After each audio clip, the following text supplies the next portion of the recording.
I need to say that first because I'm not sure how much longer it'll mean anything. I need to say it while the name still connects to a specific person who lived a specific life in a specific place with specific people. I am Nate Farrow. I am 34 years old. I live in Brockley, southeast London, in a Victorian terrace with a blue door and a garden that I've been meaning to fix since we moved in 3 years ago. I teach history at a comprehensive school in Lewisham. I am married to Rachel. We have a daughter named Lily. She is 6. I need you to hold on to those details, because the thing I'm going to tell you about takes them away. Not violently, not dramatically. It takes them the way a word processor deletes a sentence. Highlight. Backspace. Gone. The page looks cleaner afterward. Nobody notices the missing line. The paragraph still reads fine. But I noticed. I noticed because I remembered the full version. And the full version had so much more in it. It started, or at least I first became aware of it, on a Tuesday in October 14th. I woke up at 6:40 a.m. to the sound of Rachel's alarm, same as always. She reached over me to silence it, same as always. I lay there for the 30 seconds it takes her to decide between getting up and going back to sleep, same as always. She got up, same as always. I followed her downstairs 10 minutes later. Lily was already at the kitchen table, eating cereal and humming a song I didn't recognize. Rachel was standing at the counter, waiting for the kettle, and she said, without turning around, "The boiler's making that noise again, that ticking. Can you look at it tonight?" I said I would. I ate my toast. I kissed Lily's head. I walked to the overground station and caught the 7:22 to New Cross Gate, where I changed for the 7:31 to Lewisham. I sat in my usual spot. Third car, left side, window seat. The woman across from me was reading a paperback with a yellow cover. A man in a gray coat stood near the doors, holding the overhead rail with one hand and scrolling his phone with the other. The carriage had 17 people in it. I know that because I counted, not intentionally. I count things when I'm tired. It's a habit from childhood that I never outgrew. I went to school. I taught my year 10s about the Weimar Republic. I ate lunch with Priya Chakrabarti, who teaches English and who has been my closest colleague since I started. I taught 2 more lessons. I walked home. I helped Lily with her reading. Rachel made pasta. We watched half an episode of something on the television. I went to bed at 10:30. I woke up at 6:40 a.m. to the sound of Rachel's alarm. She reached over me to silence it. She lay there for 30 seconds. She got up. I followed her downstairs. Lily was at the table eating cereal, humming the same song. Rachel was at the counter, waiting for the kettle. "The boiler's making that noise again," she said without turning around. "That ticking. Can you look at it tonight?" The same words, the same cadence, the same slight irritation in her voice. I stopped in the kitchen doorway and felt something small and cold settle in my chest. Not fear, not yet. Confusion. The specific confusion of hearing a sentence you've already heard delivered as if for the first time. I checked my phone. Tuesday, October 14th. Yesterday was also Tuesday, October 14th. I almost said something. I almost said, "You asked me that yesterday." But I didn't. Because Rachel would have looked at me the way you look at someone who said something odd before coffee, and I would have felt foolish, and the moment would have passed. So I said I'd look at the boiler, and I ate my toast, and I kissed Lily's head, and I walked to the station. The 7:22 to New Cross Gate, third car, left side, window seat. The woman with the yellow paperback was there, on the same page. The carriage had 16 people in it. 16. Yesterday. The other October 14th, there had been 17. The man in the gray coat, the one who stood near the doors scrolling his phone, was not there. His spot was empty, not occupied by someone else. Empty. The space where he'd stood was a gap, and nobody filled it, and nobody noticed it. I noticed it because I'd counted. I want to explain what my life looked like before it started getting thinner. I want you to understand what was there, because the losses don't mean anything if you don't know what I had. We moved to London in 2021, Rachel and I. She's British. Grew up in Surrey, went to university in Edinburgh, came back south for work. We met in a bar in Minneapolis, of all places. She was there for a conference. I was there because I lived there. I was teaching at a high school in Richfield, grading papers at a brewery on a Thursday night because my apartment was too quiet, and she sat down next to me and asked if the pale ale was any good. We talked for 4 hours. We were married 14 months later. London was her idea, and I agreed because the version of my life I was living in Minnesota felt like a draft I'd been meaning to revise. I had a teaching qualification that transferred. I applied to schools. Lewisham offered me a position. We found a house in Brockley. Narrow, tall, creaky, with a garden that previous tenants had used as a gravel storage facility. We signed the lease. Lily was born the following spring, in a hospital in Camberwell, on a day so warm that Rachel kept asking the midwife to open the window wider. By October 2024, we had a life. Not a perfect one. Rachel and I had gone through a rough stretch earlier in the year, the kind of sustained low-grade tension that doesn't produce arguments, but produces silence, which is worse. Priya had talked me through the worst of it during lunch breaks in the staff room. We'd come out the other side. Things were better. Rachel was working part-time at an architecture firm in Bermondsey. Lily was in year 1 at the local primary. I had my routines. The cafe near the station where Darren made espresso with a seriousness that bordered on liturgical. The overground commute with its specific rhythms and specific faces. The walk home through the back streets of Brockley, where I knew which gardens had cats and which had foxes. I had Marcus, my closest friend, who lived in Peckham, and who I saw most Saturdays for a pint at a pub on Rye Lane. I had Mrs. Okafor next door, a retired nurse from Nigeria, who had lived in Brockley since the 1980s, and who watched Lily sometimes when Rachel's schedule shifted. I had Rachel's sister Emily, who visited from Brighton every other weekend, and who Lily loved with the uncomplicated ferocity that 6-year-olds love the people who bring them presents and let them stay up late. I had colleagues, students I knew by name, shopkeepers who nodded at me, a barista named Jamie at a coffee shop on the high street where I sometimes got a flat white after school. I had photographs on my phone and magnets on the fridge and books on the shelves and names in my contacts, and a calendar full of obligations and plans and minor annoyances and small pleasures. I had a full life, dense, textured, populated. I need you to remember that. I need you to keep track. Because the thing that happened to me didn't add anything. It only subtracted. The 2nd October 14th played out with the precision of a rehearsed performance. Every lesson, every conversation, every bell, every transitional moment. Identical. My year 10s sat in the same seats. They asked the same questions. Molly Richardson dropped her pencil case at 9:17, same as before. I taught the Weimar Republic. I made the same joke about hyperinflation and it got the same polite laugh. At lunch, Priya asked me if I'd watched the documentary she'd recommended. Same question, same phrasing, same moment, when she peeled the lid off her yogurt and got a spot on her sleeve. I feel like we've had this conversation before, I said.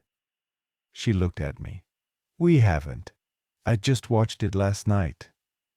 Right, I said. Sorry, déjà vu.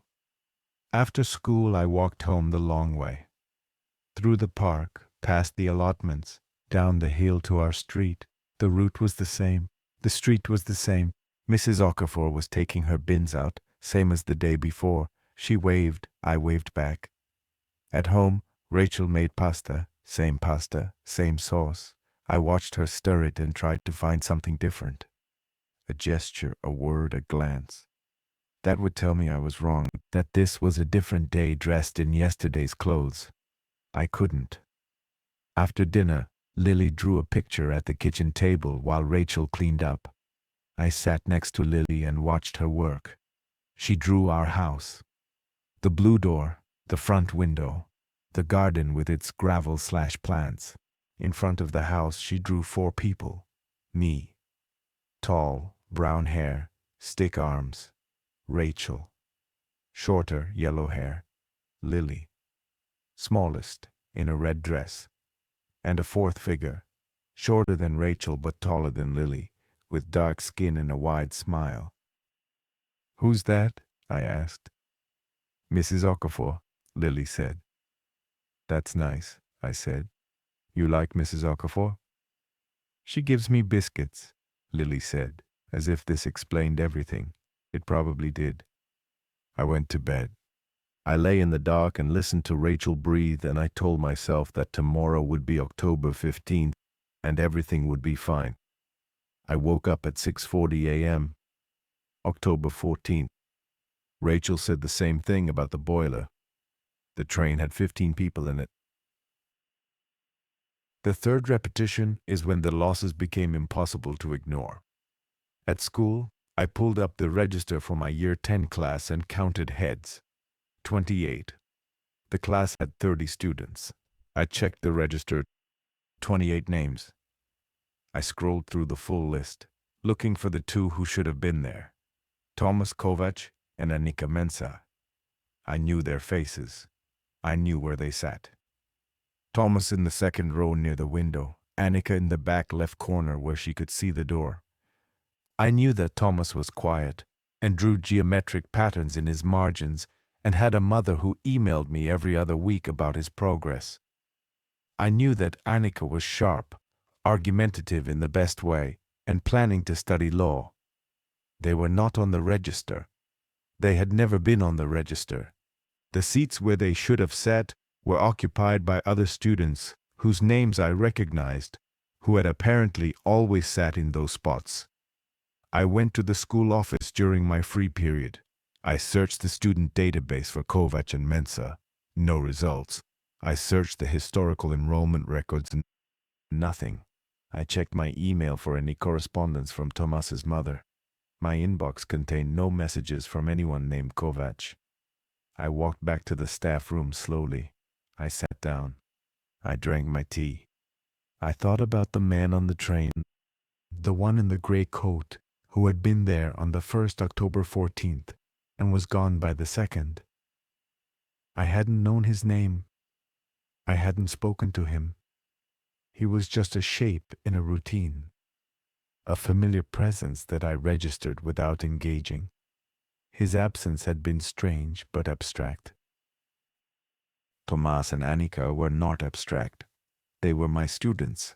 I'd written reports on them. I'd spoken to their parents. I'd learned their names and their habits and their small rebellions, and now they had never existed. After school, I walked home through the high street. I passed the spot where the coffee shop should have been, the one with Jamie, the barista who remembered my order and always asked about Lily. The storefront was a dry cleaner.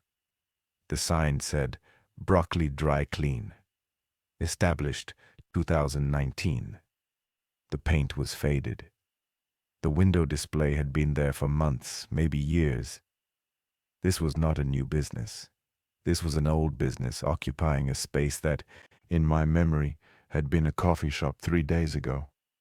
I took out my phone and scrolled through my photo gallery. I had a photo from August. Rachel and Lily outside the shop on a Saturday morning. Lily holding a baby Sino in both hands, Rachel squinting against the sun. I found the photo. The metadata said August 17th, 2024. The storefront behind them was a dry cleaner. The same dry cleaner, the same faded sign. In my memory, they were standing in front of a coffee shop, in the photograph. My photograph taken by my hand, stored on my phone. They were standing in front of a dry cleaner. I enlarged the image.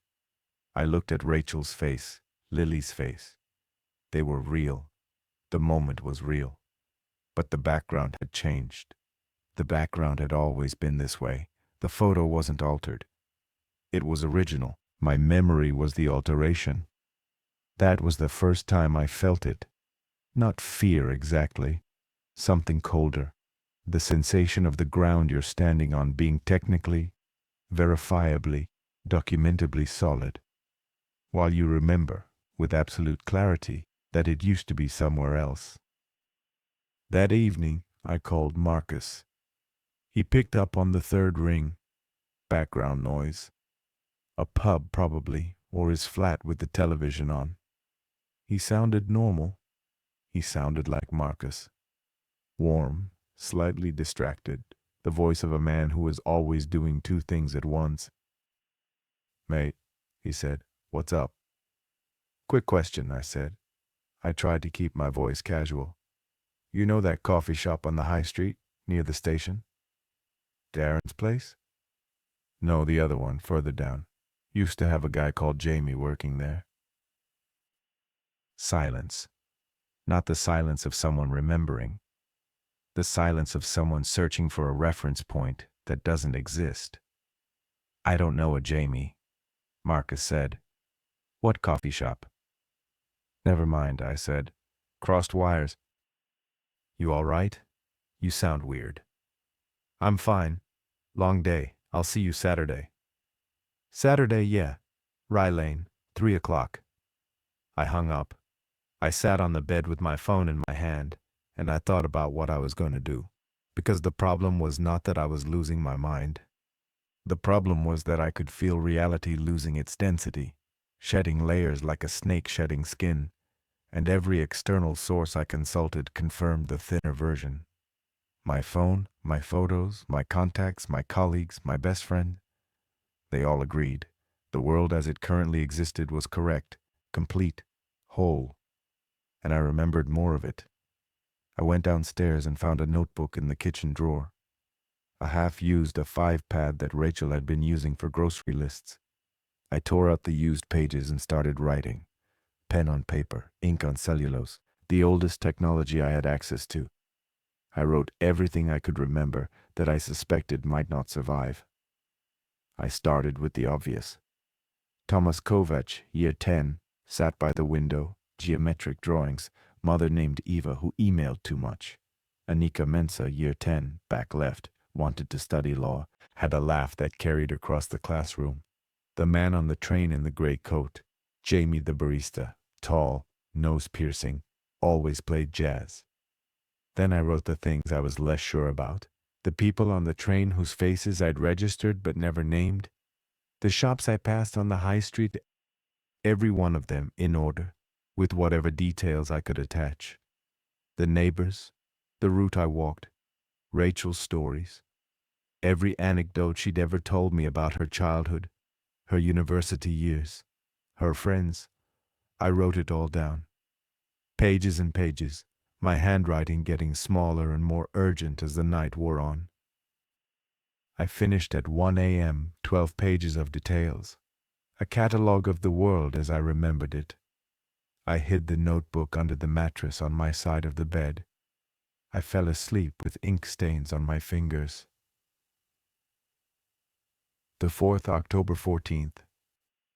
I checked the notebook before I did anything else, pulled it from under the mattress, opened it, scanned the pages. Everything was there. The entries about Thomas, Anika, Jamie, the coffee shop, the train. All present, all legible, all in my handwriting. No, wait. I flipped back to the first page. The entry about Thomas Kovacs. I'd written it in blue ink, the same pen I'd used for all 12 pages. The entry began, Thomas Kovacs, year 10. Except it didn't. The line was there, but the space where I'd written his name and details was blank. Not scratched out, not whited over. Blank. The ink was gone. The faint impression of pen pressure remained on the page. I could see the indentations if I held it at an angle. But the actual ink, the visible content, had vanished. I checked the Anika entry. Same, blank line. Impression of writing, no ink. The entry about the man on the train, blank. Jamie the barista, blank. Every entry about a person or place that had already been erased from reality was itself erased from my notebook. The paper preserved the physical ghost of the writing, the pressure marks, the spacing, but the ink was gone, as if the information had been drained from the page, the way color drains from a photograph left in the sun. The entries about people and places that still existed, Rachel, Lily, Marcus, Mrs. Okafor, Priya, Darren's Cafe, our house, were intact, blue ink, fully legible, exactly as I'd written them. The notebook was not immune. The notebook was subject to the same rules as everything else. It could hold details about the surviving world. It could not hold details about the subtracted world. The erased could not be recorded. They could only be remembered, and I was the only one remembering. I put the notebook back. I went downstairs. Rachel made the same boiler comment. Lily hummed the same song. I ate my toast. I walked to the station. The train had 14 people, 3 fewer than the first October 14th. Each repetition, the carriage was a little emptier. The gaps didn't close. Nobody shifted to fill the empty spaces. The seats stayed vacant. The standing areas stayed clear. The train moved through the same stations carrying less and less weight. At school, I walked past the English department on my way to the staff room, Priya's classroom. Room 14, second floor, the one with the broken blind that maintenance had been promising to fix since September, was occupied by a man I recognized. Mr. Adeyemi. Music. He was writing chord progressions on the whiteboard with the calm efficiency of someone who had been using that room for years. I checked the staff directory in the main office. Priya Chakrabarti did not appear. I searched the school website, the department page, the staff email list. Nothing. I checked my phone. Contacts, messages, call log. No Priya. No record of hundreds of text messages, dozens of calls. 2 years of daily lunch hour conversations in which she talked me through the worst period of my marriage, and I'd helped her navigate the aftermath of her father's stroke. Gone. The contact, the messages, the history, the person. I sat in the staff room during lunch. The table where Priya and I always sat was occupied by 2 teaching assistants I didn't know well. They were eating and talking and being normal in the space where my friend used to be. I ate my sandwich alone. The bread tasted the same. The room was quieter. I kept looking at the chair where she should have been sitting, peeling the lid off her yogurt and getting a spot on her sleeve. Nobody else looked at the chair. Nobody else missed her. There was nothing to miss. She had never been there. That was the moment the fear arrived. Not as panic. I don't think I'm capable of the kind of clean, decisive panic that would have been useful. It arrived as a slow, spreading heaviness, like cold water being poured into my chest. Priya was not a peripheral figure. She was not a nameless commuter or a barista I saw 3 times a week. She was my friend. She had sat in this room and listened to me talk about my marriage and my daughter and my anxiety, and she had responded with intelligence and kindness and the occasional sharp joke. And now she was a blank space in a phone directory and an empty chair at a lunch table. The world was being thinned, and the thinning was getting closer. The 5th October 14th was the day it reached my house. I woke up at 6:40.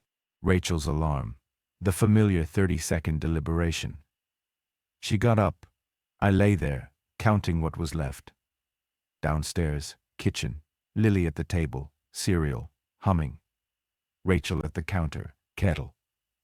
She turned to me and said, "Not the boiler line, something else. I was thinking we could do something this weekend. Take Lily to the park or something." Different words, different syntax, but the same tone. The specific morning voice Rachel uses before coffee, flat and practical and not quite fully committed to consciousness. The boiler line was gone. The boiler ticking. An irritation that had been part of our morning for 2 weeks was gone. I walked to the utility cupboard and checked. The boiler was humming normally, quietly, no ticking. In the kitchen, I looked at the fridge. 3 magnets instead of 5. The photo of Rachel and me at Sarah's wedding was gone, not fallen. There was no photo on the floor, no magnet missing. The fridge had 3 magnets in positions that suggested 3 had always been the correct number. "Rachel," I said carefully, "do you remember Sarah's wedding?" She looked at me over her mug. "Who's Sarah?" "Sarah, your friend from uni, Edinburgh. She married that bloke from—" "I don't know a Sarah," Rachel said. She wasn't defensive. She wasn't confused. She was stating a fact. The sky is blue. I don't know a Sarah. Both equally true in her experience. I let it go. I watched her move through the kitchen, opening the fridge, pouring Lily's juice, wiping the counter, and I cataloged the differences. Her movements were the same. Her face, her voice, her body. But the stories behind them were thinner. I thought about the time Rachel had told me about her university years. The flat she shared with 4 friends. The nights they'd go out on the Cowgate. The time Sarah had locked herself out and climbed through the bathroom window and knocked over a shelf of shampoo bottles. It was one of Rachel's favorite stories. She told it at parties. I couldn't ask her about it now, because Sarah didn't exist, which meant the flat might not exist, which meant the 4 friends might be 3 or 2 or none, and every question I asked would reveal another subtraction that I couldn't do anything about. Rachel wasn't damaged. She wasn't diminished in any way I could point to. She was sharp, functional, present. She made Lily's lunch and checked her school bag and kissed her goodbye at the door with the same focused tenderness she'd always had. But her past was thinner. The network of people and moments and anecdotes that constituted her history had lost strands. She was the same Rachel, but with less supporting evidence, fewer footnotes, a shorter bibliography. That morning, walking to the station, I passed Mrs. Okafor's house. Except I didn't, because Mrs. Okafor's house was now the Patel's house, a family I vaguely recognized. A couple in their 40s with a teenage son, who had apparently lived there for 7 years. They had a different garden, different curtains, a different bin arrangement. I stood on the pavement and stared at the house, and tried to superimpose Mrs. Okafor onto it. Her wide smile, her floral dresses, the biscuit tin she kept for Lily, the way she said "ah" when disapproving of something. The house rejected the overlay. It was the Patel's house. It had always been the Patel's house. At home that evening, Lily drew a picture. Our house, blue door, front garden, 3 people standing in front of it. Me, Rachel, Lily. 3 people. Yesterday, 4. "That's lovely," I said, looking at the drawing. "Is that everyone?" "That's us," Lily said. "Just us 3? She looked at me with the patient confusion of a child being asked a question with an obvious answer. "Who else would there be?" "Mrs. Okafor, the woman who gave you biscuits. The woman you drew yesterday, standing next to Rachel with dark skin and a wide smile. The woman you loved with the uncomplicated warmth of a 6-year-old who hasn't learned to qualify her affection. Gone from the drawing, gone from the street, gone from Lily's memory. I was the last person in the world who knew Mrs. Okafor had existed, the last container, the only archive. I went upstairs and pulled out the notebook, the entry about Mrs. Okafor. 2 lines, her name, her address, the biscuit tin, the was blank. Pressure marks on the page, no ink. I wrote a new entry below it, pressing hard. Mrs. Okafor was real. She lived next door. She watched Lily. She gave her biscuits. I remember her. I stared at the words. Blue ink, legible, present. I checked the notebook the next morning. The entry was gone. blank line, pressure marks. The world had reached into my notebook and extracted her again. The 6th October 14th is when I found the gap. I'd been noticing something about the days. The repeated days, the thinning iterations. Each one played out with slight variations in content, but identical structure. Same time, same transition, same rhythm. Wake at 6:40, leave at 7:15, train at 7:22, school at 7:50, lessons at 9, 10:15, 11:30, lunch at 12:45, lessons at 1:30, 2:45, end of day at 3:30, walk home, arrive 4:15. Except, between 2:30 and 3 p.m., there was a window I couldn't account for. I noticed it because of the teaching schedule. My last lesson of the day started at 2:45, Year 8 History, the Industrial Revolution. On every iteration, I arrived at the classroom on time, set up, began teaching, normal. But I couldn't remember the 15 minutes before, 2:30 to 2:45. The gap wasn't unconsciousness. I didn't black out or feel dizzy or lose motor control. I was somewhere. I was doing something. I just couldn't remember what. On the 6th iteration, I decided to document it. At 2:25, I sat at my desk in the staff room. Empty room. The other teachers were in lessons or on break. I opened my notebook and wrote the time. I kept writing. 2:25 p.m. I am sitting at my desk. Staff room is empty. I can hear the heating system and a class next door. My pen is in my hand. 2:28 p.m. Still here, writing. Nothing unusual. The clock on the wall is working. Second hand moving.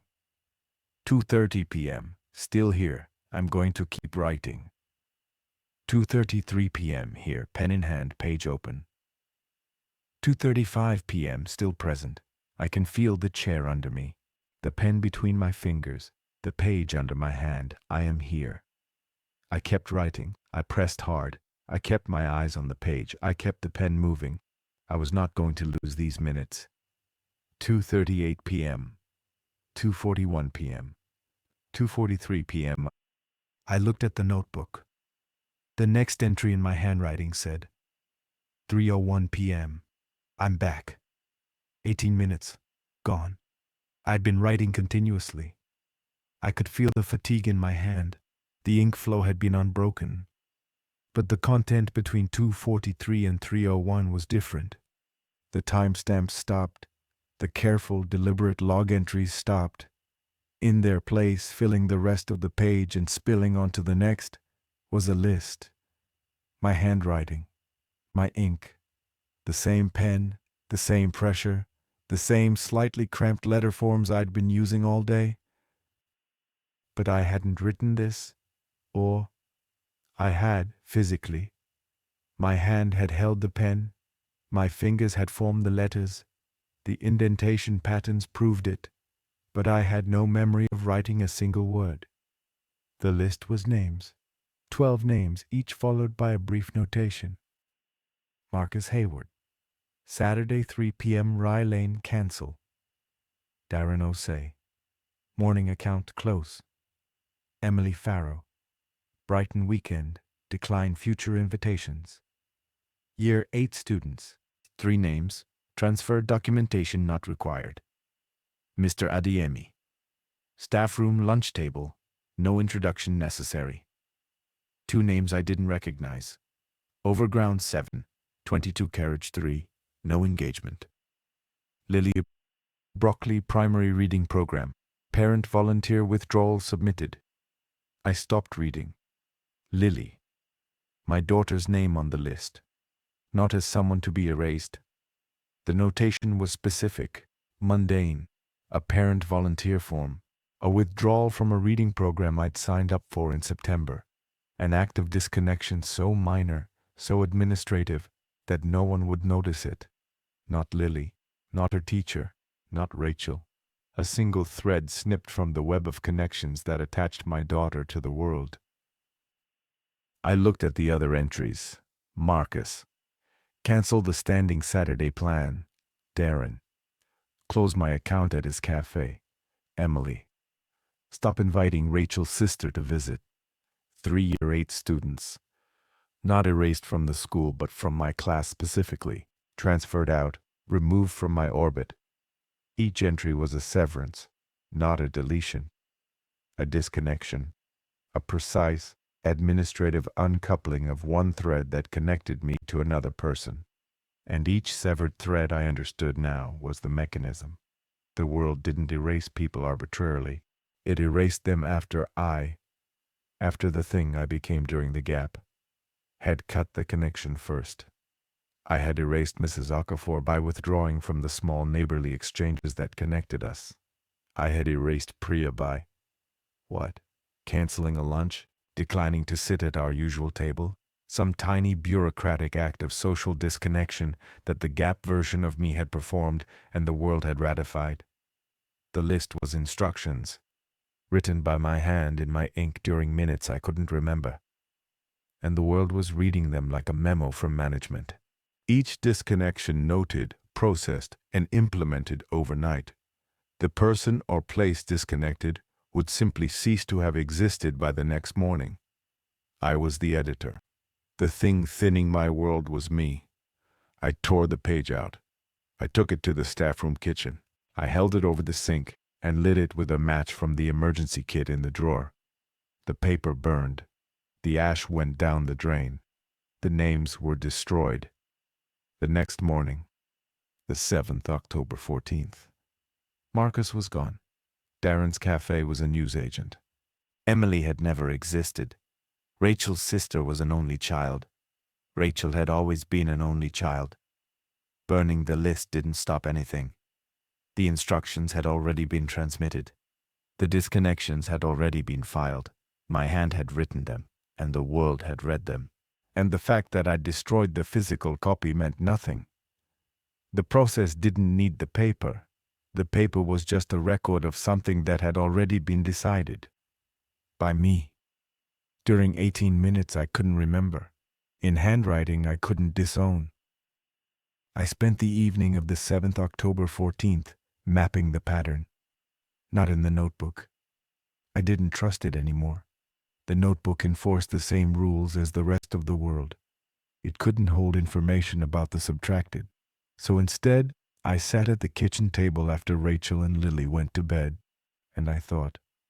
I used the only storage medium the process couldn't edit, my memory. I traced the erasures in order. First, the man on the train. A stranger. No connection to me beyond physical proximity.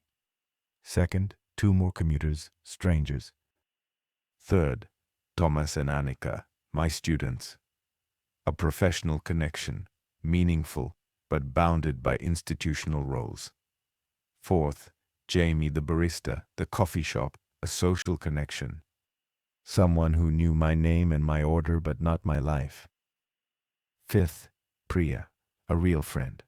Someone who knew me deeply, who had seen me vulnerable, who had invested emotional labor in my well-being. Sixth, Mrs. Okafor, a neighbor. Someone woven into the domestic fabric of my daily life, who touched Lily's world directly. Seventh, Marcus, my best friend, Darren, Emily, Rachel's sister, family.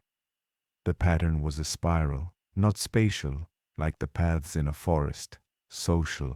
The erasures moved inward along the concentric rings of my relational life, from the outermost strangers, acquaintances, professional contacts, toward the innermost. Friends, family, household. Each ring, once reached, was cleared completely before the next ring was breached. Every stranger went before any acquaintance. Every acquaintance went before any friend. Every friend went before any family member. And the spiral was tightening. The early iterations had taken 2 or 3 people per day. The recent ones were taking 5 or 6. The process was accelerating because there were fewer peripheral connections left to cut. The outer rings were empty. The erasures were now working through the inner rings. The people who mattered. The connections that constituted not just my social life, but my identity.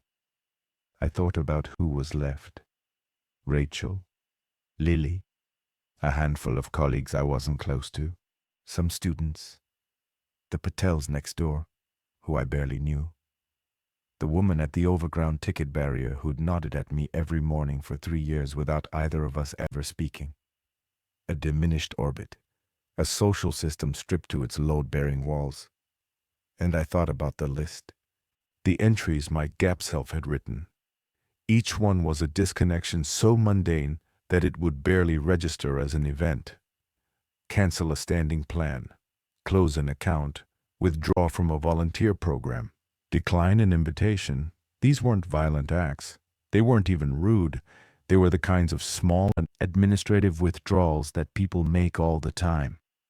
Trimming their commitments, simplifying their schedules, reducing the surface area of their obligations. The Gap version of me wasn't malicious, it was efficient. It was doing what a part of me, some deep, unexpressed subverbal part, had always wanted to do: simplify, reduce, optimize. Because I had wanted that. I can admit it now, not in any dramatic way, not as a conscious desire, but in the quiet, guilty, unexamined way that everyone wants it sometimes. The feeling, at the end of a long week, that there are too many people who need something from you. Too many obligations, too many social debts, too many interactions that drain more than they give. The fantasy, never spoken, never acted on, barely even acknowledged, of a simpler life. Fewer commitments, fewer faces, fewer demands. The Gap wasn't imposing something foreign onto me. It was executing something domestic, something that had been living in the margins of my personality for years, too small and too shameful to ever articulate, now given operational authority over reality itself. I was not the victim of an external force. I was the victim of my own most honest preference given teeth. And the preference was still running, still spiraling inward, still working through the list of connections between me and the world, snipping each thread with the clean efficiency of an administrative process that doesn't need justification because the person authorizing it is the person it serves. The question I'd written in the notebook, what happens when there's nothing left to cut, was still there the next morning. The notebook had preserved it because it wasn't about a subtracted person. It was a question, and questions, apparently, were allowed. I had my own answer now. I knew what happened when there was nothing left to cut. The spiral reaches the center. The center is Rachel and Lily, and the Gap version of me, the optimizer, the simplifier, the editor, reaches the two people I love most and asks the question it has been asking about everyone else. Is this connection essential, or is it complication? I knew what the answer should be. Essential, obviously, without question. But I also knew that the Gap self didn't operate on what should be. It operated on what was, and what was. What had always been, beneath the love and the commitment and the daily reinforcement, was that relationships are complicated, marriage is complicated, parenthood is complicated. Rachel and I had nearly broken apart 8 months ago. Lily's needs consumed every margin of our lives. Love and exhaustion coexist. Devotion and resentment coexist. The Gap self didn't distinguish between them. It saw connection and measured its cost, and if the cost exceeded some invisible threshold, it filed the paperwork. I could not let it reach them. The 8th October 14th. I woke up with a plan. I would not go to school. I would not leave the house. I would stay in the room with Rachel and Lily, physically present, continuously engaged, reinforcing every possible thread of connection between us. I would talk to Rachel about everything, about our history, about the things we'd survived, about the reasons we stayed. I would hold Lily and read to her and ask her about her friends and her drawings and her songs. I would make myself indispensable. I would make the connection so dense, so alive, so actively maintained that even the Gap self's administrative efficiency couldn't find an entry point for disconnection. I called the school at 7:30 and left a message. Ill, not coming in. Then I sat in the kitchen and I talked to Rachel. I told her about our first date. The brewery in Minneapolis, the pale ale, the 4 hours. She smiled and said she remembered. I told her about the flight to London, the turbulence over Greenland, the way she'd gripped my hand, and then immediately pretended she hadn't. She laughed. I told her about Lily's birth, the heat, the open window, the midwife's calm voice. She got quiet and reached across the table and held my hand. I told her things I hadn't said in months, that I loved the way she folded laundry with the focused seriousness of someone performing surgery, that I missed the way we used to sit on the kitchen floor of our first London flat and eat Chinese takeaway because we didn't have a table yet, that I was sorry about the difficult months, about the silence, about the ways I'd retreated when I should have stayed present. She cried a little. I cried a little. Lily came downstairs and saw us and climbed onto Rachel's lap and said, "Why are you sad?" "We're not sad," Rachel said. "We're remembering." We spent the morning together. I read Lily 3 books. I helped Rachel reorganize the kitchen cupboards. We made lunch together. Sandwiches, crisps, juice, normal things, domestic things. The infrastructure of a shared life. 2:25 p.m. I was in the living room. Lily was on the floor, drawing. Rachel was on the sofa, reading. I was sitting in the armchair watching them. I could feel the gap approaching. Not physically. There was no warning, no sensation, no premonitory dread. But I knew the time. I'd been tracking it across 7 iterations. 2:30 to approximately 3. The window when my gap self took over and wrote the list. 2:28. I gripped the arms of the chair. I fixed my eyes on Lily. I counted my breaths. I was going to stay. I was going to hold on to this moment with every conscious resource I had. 2:30. I was in the room. Lily was drawing. Rachel was reading. I was here. 2:32, still here. My hands on the armrests, my eyes on my daughter. 2:35. Here. I could feel a pull. Not directional, not physical. A pull on my attention, like the moment before sleep when the mind begins to drift and you jerk it back. Except this wasn't drowsiness. It was something reaching for the controls. 2:37. I stood up, not because I chose to. My legs straightened and my body rose and I was standing in the middle of the living room, and Rachel looked up from her book and said, "You all right?" "Fine," I heard myself say. "Just stretching." 2:38. I walked to the hallway. I didn't choose to walk to the hallway. My body moved with the calm, purposeful stride of someone who knows where they're going and why. I reached for my phone on the hallway table. My hand picked it up. I fought. I want you to understand that. I fought it with everything I had.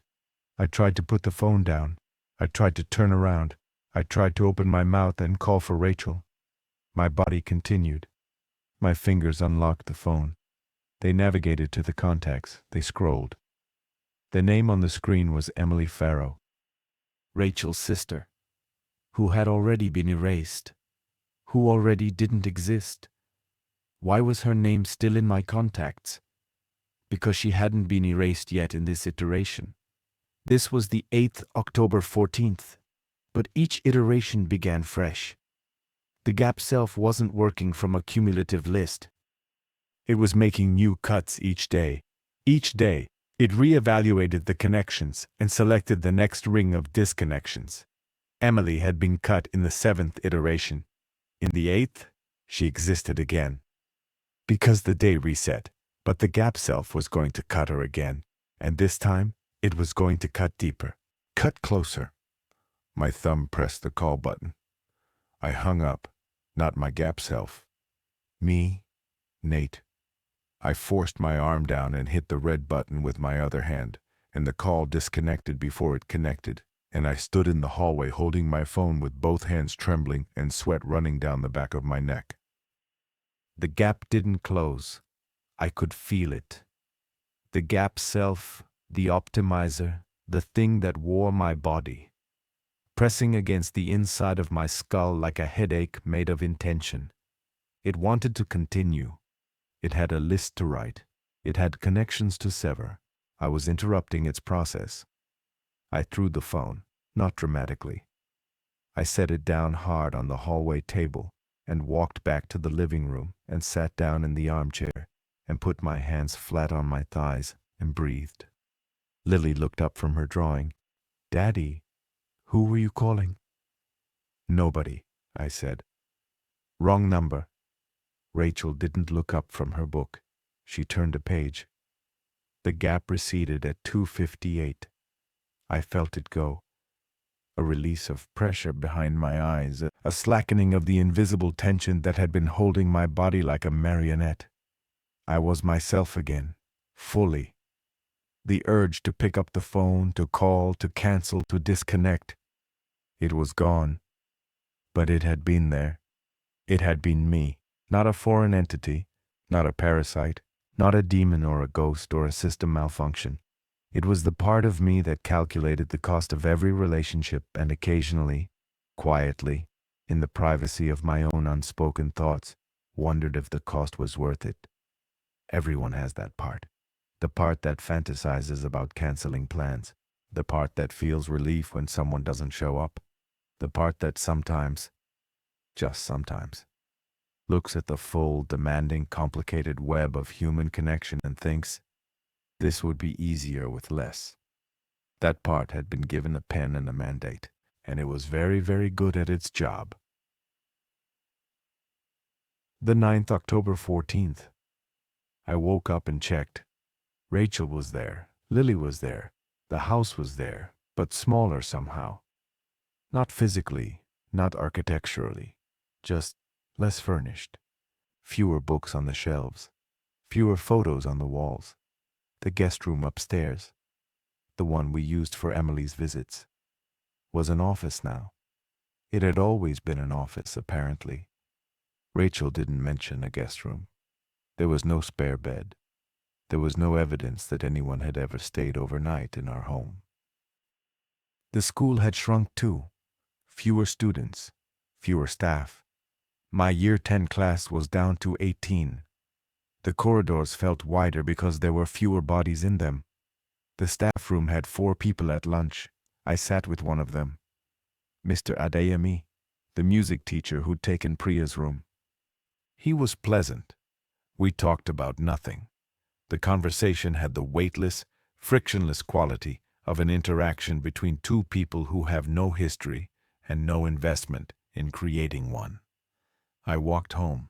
The high street had gaps of storefronts that were either closed or had been replaced by businesses I didn't recognize and that didn't seem to get any customers. The overground train had 8 people in it. The station had 1 attendant instead of 2. The neighborhood was quiet, not peaceful. Quiet in the way that rooms are quiet after someone has left. That evening I watched Lily draw. She drew our house, blue door, front garden, 2 people. 2. Me and Lily. No Rachel. "Where's Mummy?" I asked, keeping my voice light. "At work," Lily said. "But in the picture, don't you want to draw Mummy?" Lily considered this. "I draw the people who are home," she said. "Mummy's at work." Rachel was in the kitchen. She was home. She was 10 feet away, washing dishes. But Lily had drawn 2 people, not 3, and her explanation, "Mummy's at work," was practical, not ominous. A 6-year-old's logic. You draw what's in front of you.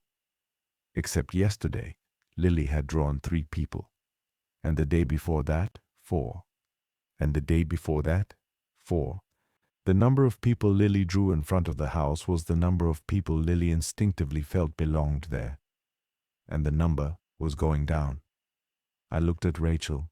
She was drying a pot, holding it up to the light to check for spots. Her hair was pulled back. She was wearing the blue jumper I'd bought her for her birthday. She looked exactly like herself. But I thought about her side of the closet. This morning, getting dressed, I'd noticed fewer clothes, not empty, not dramatically reduced, but where there had been tightly packed hangers and a shelf of folded jumpers and a shoe rack that was always overflowing, there was now a moderate, well-organized collection with visible gaps, the kind of closet that belongs to someone with a simple life, a smaller life. Rachel was being thinned, not erased. Not yet, but simplified. Each iteration stripped away a connection, a memory, a possession, a habit. She was becoming a cleaner draft of herself, a more efficient version, a Rachel with fewer complications, fewer stories, fewer relationships, fewer reasons to need anything beyond the walls of this house. And I understood finally what the end point was. The gap self wasn't trying to erase Rachel or Lily. It was trying to isolate them, strip away every external connection until the only relationship that remained was the one between me and them. No friends, no family, no colleagues, no neighbors, no acquaintances, no baristas, no commuters, no students, just us, just the irreducible core. A family of three in a house with a blue door surrounded by nothing, a world optimized down to its smallest viable unit. And the most terrifying part, the part that keeps me awake, the part that I need you to understand, is that a small, honest, exhausted part of me thought, that doesn't sound so bad. I made my decision at 2:15 p.m. on the 9th October 14th. I did not wait for the gap. I did not try to fight it or document it or stay conscious through it. I understood now that the gap was not my enemy. The gap was my truest self, operating with the efficiency that my conscious mind wouldn't permit. Fighting it was fighting myself, and I couldn't win that fight because the thing I was fighting wasn't wrong about what I wanted. It was wrong about what wanting costs. I wanted simplicity. Everyone does. But simplicity purchased with other people's existence isn't simplicity. It's violence performed so quietly that it looks like peace. At 2:15, I put on my coat. I told Rachel I was going for a walk. She nodded without looking up. Lily was napping on the sofa. I walked out the front door. I left my phone on the hallway table. I left the notebook under the mattress. I carried nothing. No device, no paper, no pen. Nothing that could be used to write a list. Nothing that could be used to call a number. Nothing that could serve as an instrument of disconnection.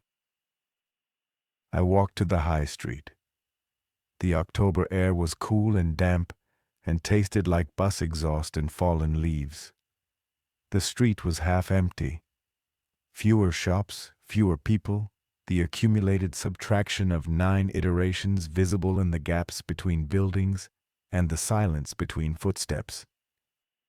I walked to the park. I sat on a bench. It was 2:28. The gap came at 2:30. I felt it. The pressure behind my eyes, the tightening in my hands, the pull toward purpose. My body wanted to stand. It wanted to find a phone. It wanted to write. It wanted to optimize. I had no phone. I had no paper. I had no pen. I had nothing. My hands opened and closed on empty air. My legs tensed against the bench. The gap self searched for an instrument and found none. It was an editor without a document, an administrator without a form. It had authority but no mechanism. I sat on the bench and I let it rage. It wasn't painful. It was uncomfortable in the way that resisting a sneeze is uncomfortable, a mounting pressure against a voluntary restraint. The gap self wanted to work. It had connections to sever. It had a schedule.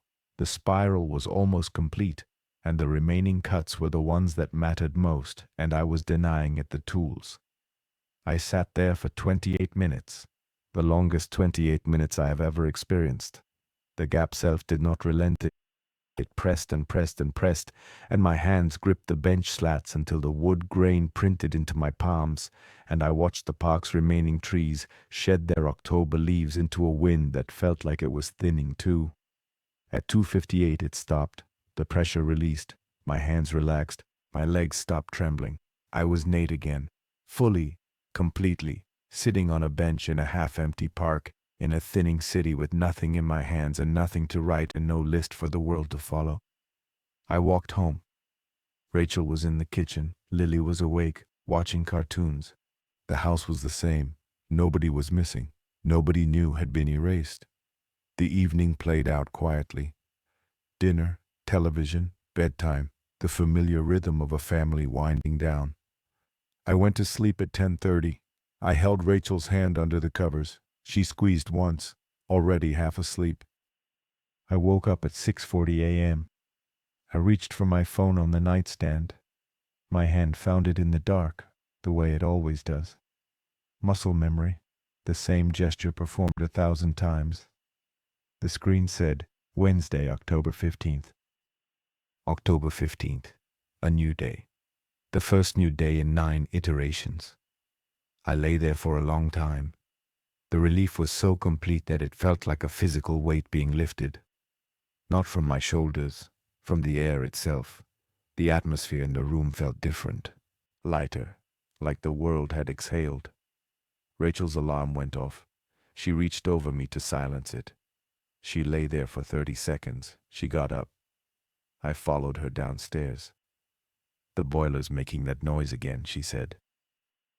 Different words. She'd said that noise, not that ticking. The sentence was similar, but not identical. It was a new day, a real one. Lily was at the table. Cereal, a different song. One I hadn't heard before. New, original, not a repetition. I sat down. I looked at the kitchen. 3 magnets on the fridge, no photo of Sarah's wedding. The guest room was an office. The closet upstairs had the moderate, well-organized collection I'd noticed yesterday. The Patels lived next door. The world was the stripped version. Everything lost during the 9 iterations was still lost. Thomas and Annika had never been enrolled. Priya had never taught here. Marcus didn't exist. Mrs. Okafor didn't exist. Darren's cafe was a newsagent. Emily had never been born. Rachel was an only child. I had broken the loop. But the cost of the loop was permanent. 9 days of subtraction, baked into reality. The full version of my life. The one with 30 students and a best friend, and a neighborhood full of faces I knew, was gone. What remained was the edited version, the simplified draft. The world that my gap self had been building, one disconnection at a time, minus the final cuts I'd prevented by sitting on a bench with empty hands. Rachel and Lily were here. That was what I'd saved. Everything else was the price. I ate my toast. I drank my tea. Lily showed me her drawing. She'd started a new one. Our house, blue door, front garden. She'd drawn 2.5 people. Me, fully colored. Lily, fully colored. And a third figure, started but not finished. An outline, a suggestion of yellow hair, one arm extending toward the house. "Who's that?" I asked. "Mummy," Lily said. "I haven't finished her yet." I looked at the outline. Half a person. A figure in the process of being drawn. Or in the process of being erased. I couldn't tell which direction the incompleteness went. Rachel came into the kitchen. She was dressed for work. The architecture firm in Bermondsey. She picked up her bag, checked her phone, kissed Lily's head. "I'll be late tonight," she said. "There's leftovers in the fridge." She kissed me on the cheek. Her lips were warm. Her hand rested on my shoulder for half a second. The exact duration of a gesture performed out of habit rather than intention. She left. The front door closed. The house was quiet. I sat at the table with Lily and I looked at the drawing, and I thought about Rachel's side of the closet, the moderate, well-organized collection, the visible gaps between hangers. Yesterday, the 9th, October 14th, there had been fewer clothes than the original, but there had been more than there were now. I was sure of it. Not dramatically fewer. One jumper maybe, one pair of shoes. The kind of reduction you wouldn't notice unless you were counting, unless you were the kind of person who counted. I walked to the hallway. My phone was on the table where I'd left it. I picked it up and checked my recent calls. The list showed yesterday's calls. The school, Rachel, a number I didn't recognize. I didn't recognize it. I hadn't called it, not consciously. I checked the timestamp. The call was placed at 2:47 p.m. yesterday. Duration, 31 seconds. 2:47 p.m., during the gap. The gap I'd spent on the bench in the park with nothing in my hands. But I'd left my phone here, on this table, in this hallway. I hadn't taken it with me. I checked the call log again. Outgoing call, 2:47 p.m., from my phone, from this hallway, while I was sitting on a bench in the park, 31 seconds. I dialed the number. It rang twice. Good morning, Brockley Primary. How can I help? Lily's school. Hi, I said. My voice was steady. I don't know how. I think there may have been a call from this number yesterday afternoon, around 2:45.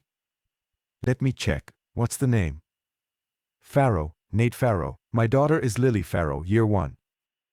A pause. Keyboard sounds. Yes, we have a record of a call yesterday at 2:47 p.m. A request to update your contact details. The caller asked to remove a secondary contact from Lily's file. Which secondary contact? A Rachel Farrow, listed as mother. The hallway was very quiet. The house was very quiet. Lily was humming in the kitchen. A new song. A song I didn't recognize. Was the request processed? I asked. It was submitted, yes. But then we received a second call at 2:48 p.m. from the same number. The caller asked to cancel the request and reinstate the contact. The same number? This number? Yes, same number, 1 minute apart. The first call asked to remove, the second call asked to keep. I stood in the hallway, my phone in my hand. The front door closed, the house quiet. The gap had operated even without me present. It had found the phone, it had used it. It had placed a call and begun the process of disconnecting Rachel from Lily's records. The first step, the administrative preamble, the mundane initiating action that preceded every erasure. And then, 1 minute later, something had called back and undone it. The gap self had tried to cut the final thread, and something, some other part of me, some residual countersignal, some version of the person who sat on the bench and refused to write, had stopped it. But only barely. Only by 1 minute. Only by one phone call. I looked at the call log. 2 calls. 2:47 and 2:48. Remove and reinstate. Cut and repair. The gap self and its opposite. Fighting over a phone line. Negotiating Rachel's existence in 31-second increments. The loop was broken. October 15th was real. The world had moved forward. But the gap was still there. Not the 18-minute window. That might have been a feature of the loop, but the impulse, the optimizer, the part of me that measured the cost of love and sometimes found the price too high. That part doesn't need a time loop to operate. It just needs a moment of weakness. A bad day, a flash of resentment, a quiet, unspoken wish for less. I put the phone down on the table. I went back to the kitchen. Lily was still drawing. The half-finished Rachel on the page was still half-finished. Outline, suggestion, one arm reaching. Are you going to finish, Mummy? I asked. Lily picked up the yellow crayon. She considered the figure on the page. She held the crayon above the paper for a long time. Longer than a 6-year-old usually deliberates over a drawing. I don't know, she said. I keep forgetting what she looks like.